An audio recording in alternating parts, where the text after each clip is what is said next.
habeen wanaagsan daawadayaal ku soo dhawaada wararkii ugu dambeeyay guud ahaan Soomaaliya iyo sidoo kale wararkii ugu dambeeyay bariga dhexe shirka ka socda Masar oo u dhaxeeya Hamas iyo sidoo kale Israa'iil oo lagu dhexdhexaadinayo maxaa shirkaasi ilaa iyo hadda aan ka ognahay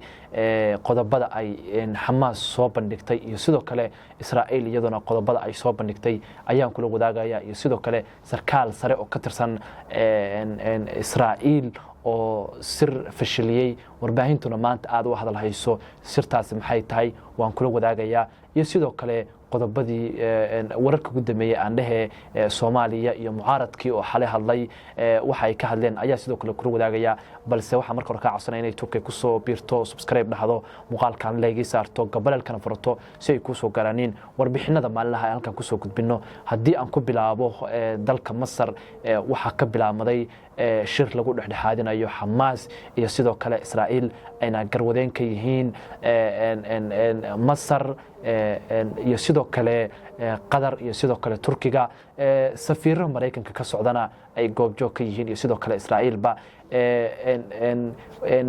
qodobada ugu waaweyn oo lagaga hadlayo shirkan waa 20 qodob oo nabadda loogu raadinayay Gaza una dhawaan soo bandhigay Trump soo bandhigay ayaa ah qodobada ugu waaweyn halkaas laga wada hadlayo Hamas oo qodobadaas ka hadashay waxa ay tiri annagu Trump ma aaminayno qodobada uu soo bandhigay qaarkood ma aaminayno waxaana kamid ah qodobada ay leedahay ma rabno inaan siba u yeelno waa qodob kamid ah 20 qodob oo ah in Hamas gabi ahaanba ay dhigto hubka isla markaasna faraha kala baxdo dagaalka ka socda Gaza si nabad halkaasi uga unkato waa qodobka ugu muhiimsan oo Hamas ay hadda haysato sidoo kale Hamas waxay sheegtay inay maxaabiis ay ka qabsatay Israa'iil ay dhiibayso sidoo kalena waxay magacyo ay soo bandhigtay maxaabiis iyaga laga hayo oo ay rabto inay maxaabiistaas ay ku bedelato waxay leedahay Hamas waxa rabnaa damaanad qaad dhab ah oo Trump iyo sidoo kale Netanyahu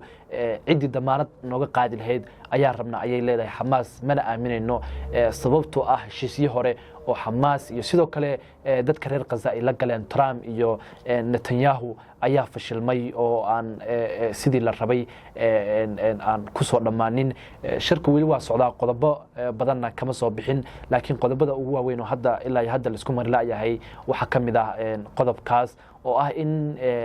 Hamas diidan tahay inay hubka dhigto iyadana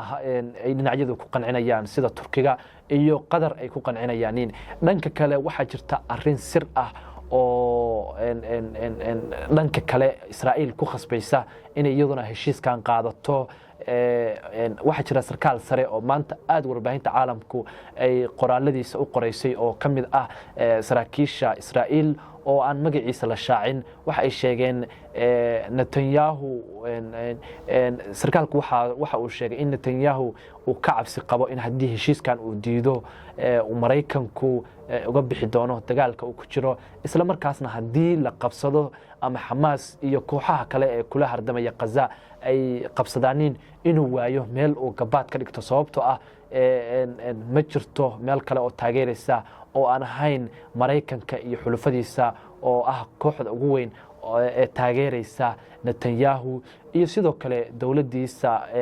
xasuuq ku wada dadka reer Gaza qodobkaas ayaa aad loo hadal hayaa oo waxa la leeyahay in dhanka kale waxa la leeyahay Netanyahu isagana waxa ku khasbaysay inuu heshiiska qaato qodobkaas ayaa kamid ah oo sarkaalkaasi uu ka dhawaajiyay waxana leeyahay natiijo aad u fiican ayaa laga filayaa shirka ka socda Masar oo ah in dagaalka ka socda Gaza la joojin doono lana xakameyn doono Israa'iil iyo sidoo kale Hamas labaduba ay halkaasi ay ka bixi doonaaniin halkaasna ay la wareegi doonaan ciidamo madax bannaan iyo sidoo kale siduu Trump sheegay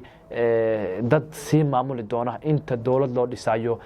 dadka reer Gaza qodobkaas halkaas ayaa uga imaanayna dowladda Soomaaliya iyo mucaaradka xageeba isla marayaan mucaaradka oo xalay hadlay waxa ay sheegeen inaysan sinaba u dhigeen hubka iyaga oo qodobo muhiim ah ka dhawaajiya oo kamid yihiin in kooxda shabaab ay mar walba mucaaradka iyo dhaqdhaqaaqooda la socoto maadaama ay yihiin madax hore oo dalka ka soo arrimisay ayna wax badan ay ka dhaxeeyaan kooxda shabaab iyo sidoo kale mucaaradka dhanka kale Sheekh Shariif oo hadlay waxa uu ku doodaya qodobka labaad uu ku doodayo waxa kamid ah in uu leeyahay annaga haddaan hubka dhigno dowladda uu hogaaminayo Xasan Sheekh iyo sidoo kale xulufadiisuba marka ay rabaan ayayna soo weerari karaan sidii maalinta dhaweyd oo dhacday oo kale saldhig kamid ah saldhigyada magaalada Muqdisho ka dhacday in la soo weeraro mucaaradka oo halkaas ku booqanaya dad waxyeelo ay u geysteen qaar kamid ah ciidamada dowladda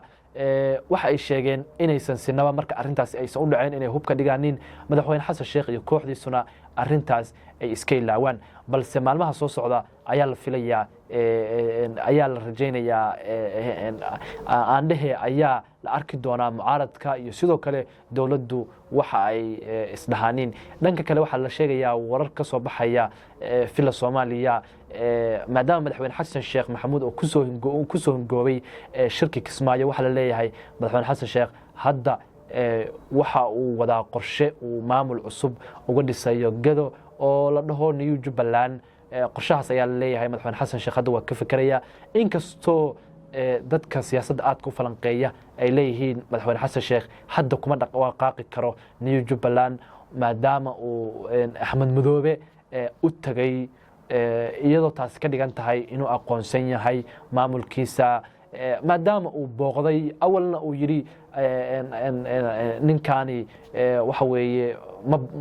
ma aha inuu sinaba maamulkan u sii haysto hadda waxa la leeyahay maadaama Xasan Sheekh uu tagay Jubbaland Axmed Madoobe soo dhaweeyay isagu la kulmay ayna afgaran waayeen waxa la leeyahay hadda waa ku adag tahay dadka Gado inay madaxweyne Xasan Sheekh ay qaabilaaneen iyadoo dhawaan markuu tagay madaxweyne Xasan Sheekh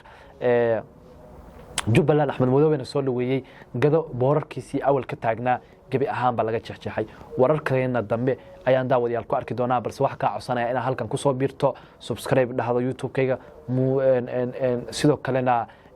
gambaleelka furto si ay ku soo garaanin warbixinada maalinlaha halka ku soo gudbin